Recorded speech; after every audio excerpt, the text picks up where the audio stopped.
adaraa keessan viidiyoo kiyya kana namni gurraan dhageechuu adaraa keessan namni ijaan argaate jirtu namni gurraan dhagaa jirtu na bira hin darbina.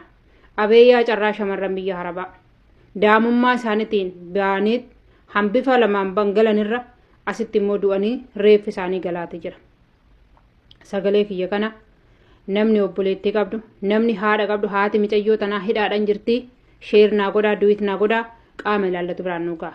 Obboleettiin keenya kun maqaan ishee Maabiraatee Muluu jedhamti. Dhalattuu Fiichee Salaaleeti.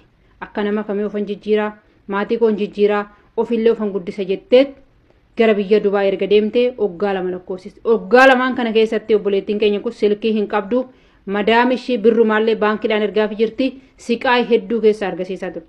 Osuma nuu bilbiltuu oduma boochuu immoo ji'a 2 achumaan dhabamtee jedhamaatiin. Ji'a 2 kana keessatti madaamin ishee erga dhabamtee intala tana ajjeestee raawwattee intalli tuni gibbii keessatti duutee guyyaa meeqaffaa keessatti mul'atte jettee silkiin ishiin warka jiraa wanti hunduun warka jiraa reeffi ishiin leessa jiraa warri itti dhiyaatan dhaqanii haalaalan Dubaay keessatti jennee gaafa gaafannu reeffi ishee dhufeetoo poolisii fudhatee poolisitti malakkatee jira piroosesii hunda xumuree fi daddafee biyya galchuudhaaf ananii naan jechaati jirti madaamin tuni jechuudha. Kanaaf bilbilli madaamin warka jiraa ishiin garuu ani madaamii ishiiti miti jettee waan biraan nutti haasaa jirti afaan kudhan haasofti.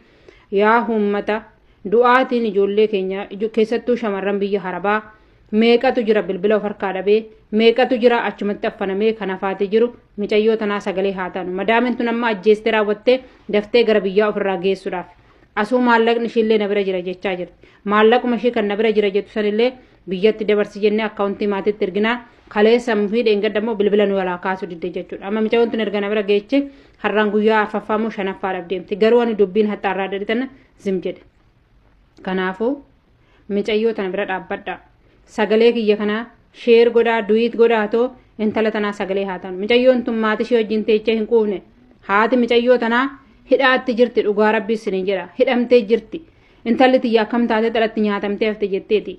Kanaaf hundi keessanuu akka nu bira dhaabbattanii micayyoon tuni osoo reeffi ishii gara biyyaa hin galin micayyoo tana marammaramtee maal taatee akka duute madaamin tun baay'ee jarjaraa jirti dhugaas ni jedha. Bilbila bilbillee fi nu daddabnee reeffa galchuudhaa fi poolisitti reessa jira reeffi intala sanillee jennee gaafa gaafanne hanuma piroosesii xumureef jette kan ammoo reeffi intala tanaa poolisiin irraa fudhateen bakka jirtu hin beeku jechaa jirti. Asummoo afaan kudhan nutti haasaa jirti. Kanaaf iyyuu namni obboleettii qabdu namni haadha qabdu haati intala tanaa hidhaatti jirti. Akkasuma obboleenyaan ishii kuusuu darbiyaa kana keessa jira. Isaanillee hidhaa keessa jira. Dhugaas ni jedha. Kanaaf ijoollee kana bira haa dhaabbannu. Intala tana bira intala kaattee hin quufne ganaa qophii ola deemtu tana. Ara maaluma carraan ijoollee keenyaa maaluma maaf ta'e du'a haadha biraa ba'anii osoo kaatanii hin quufin osoo taphatanii hin quufin reeffi gaafa biyyatti garu maaluma dubbannanu dhugaa dubbachuu fi waan dubbadhuu fi waan hin jedhu.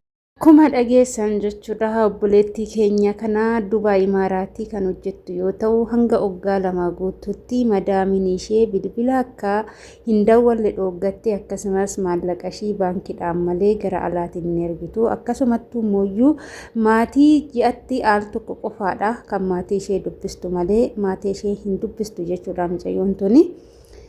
Haala saniin maatii ishee akkasumatti ji'atti al tokko kan dubbistu mindaan ishee gizee kennamuuf garba baankitiin ergachaa turte. Haa ta'uti garuu amma yeroo ammaa kanatti akka duuteedha kan dubbatamaa jiru. Maatiin ishee baatii 2 guutuu odoo bilbilan dawwaliin gaafa addaan kutamu iyyatanii jiru gara miidiyaatti. Miidiyaan barbaadee yoo jiru akkuma argitanii. Madaamin ishee duutee jirti reeffa ishee daddafee gara biyyaa galchaa akka jechaa jirtudha. Namni kamiyyuu taanaan kan du'e lubbuu namaati kan darbe lubbuu namaati. Haati mucayyoo tanaa haati obboleettii keenyaa kuni amma yeroo ammaatti hidhamtee hidhaatti jirti jechaa jiru. Waan qalbii nama cabsuu fi garaa nama nyaatudha. Taateen ijoolleen keenya yeroo ammaa taa'aa jiran kuni hedduu nama gaddisiisa jechuudha. Baay'een isaanii asitti dhufanii hin jiru biyya lafaa jijjiirrannaa jireenya maatii keenya fi keenya jijjiirra jedhanii biyya ormaa dhufu. Garuu as dhufuun duratti wanti nama mudatu immoo waa baay'eedha kan nagaas nama galchuu kan immoo asittis nama dhamsisu waaqayyoodha. Waaqaa gaditti mooyyuu manni itti gala sun murteessaa ta'uudha jechuudha. Nama madaamiin tokko tokko baay'ee cakkaanyiidha jechuudha. Dhugaa dubbachuuf ijoolleen hedduun bakka balaa du'aatiin dhabamanii jiru. Goloota madaamii keessatti hojjettuun Itoophiyaa baay'ee rakastee jirti. Du'attis rakasa, jireenyattis rakasa. Baay'ee ulfaata walumaa galatti keessattuu Dubaay Imaaraatii keessatti jechuudha. Kan hunda ijoollee keenyarraan gahaa jiru dallaalota biyyarraa fidaa jiranidha jechuudha. Dallaalonni biyyarraa fidan ijoolleen kun rakkoo akkanaatitu jira, mana kana rakkoo akkanaatitu jira jedhanii yeroo himanii gadi baanii hin dubbatanii hojjedhu hojiidhaa biyyaa baatee jedhaniiti dallaalonni loluu. Dallaalonni baay'inni isaanii maallaqa argachuu malee miidhamnii fi rakkoon ijoollee keenya homaa tokkotti hin fakkaatu. Yoo du'anillee yoo duute jedhanillee hirrifatanii dhugaa isiniin jedha. Isaan maallaqa ofii argatanii madaamidhaanis maal gootee ajjeeftoo jedhaniin madaamiyyoo maallaqa kenniteef hin dubbatanii jechuudha. Kanaafuu adaraa kecha viidiyoo akkana sheer godhaa. Duuti shamarran biyya arabaarraa haa dhaabbattu. Duuti shamarree gola madaamii keessatti jiru kootaan jijjiira jettee baatee gola ormaa keessatti jechuu asumarraan nurraa dhaabbatu. Yoo akkanatti kanatti fufu ta'e takkaan keenyarra gahuu danda'a waan ta'eef wanti kun dhaabbachuu danda'a. Dhugaa rabbi isiniin jedha baay'ee namatti dhaga'ama jechuudha.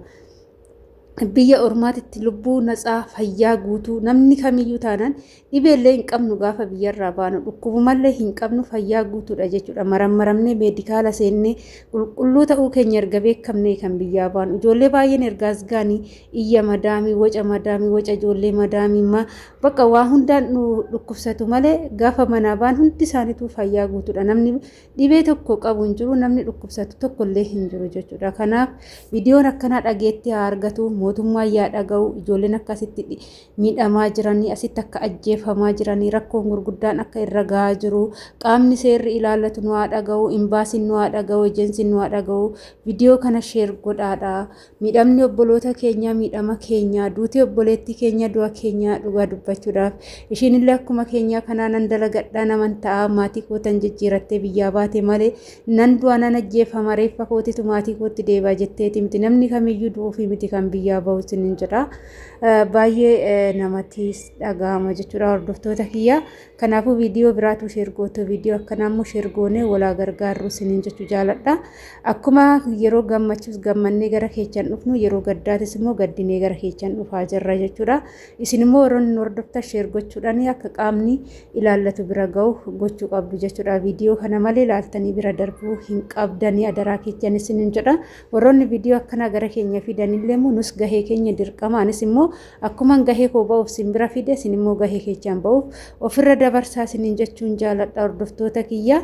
Waaqayyoon lubbuu obboleettii keenya nuuf haa maaru, mirga qulqulloota nuuf haa dhaabu, haadha ishii harmee ishii deessee ishiitiif obsaa kennu, maatii ishee guutuudhaaf obsaa kennu malee duutii akkanaa kun nama keechaallee hin ba'u. Keessattuu biyyaa ba'anii reeffi yoo haadhatti galu haati dhugaan seetu soba seetii baay'ee ulfaata isiniin jedha.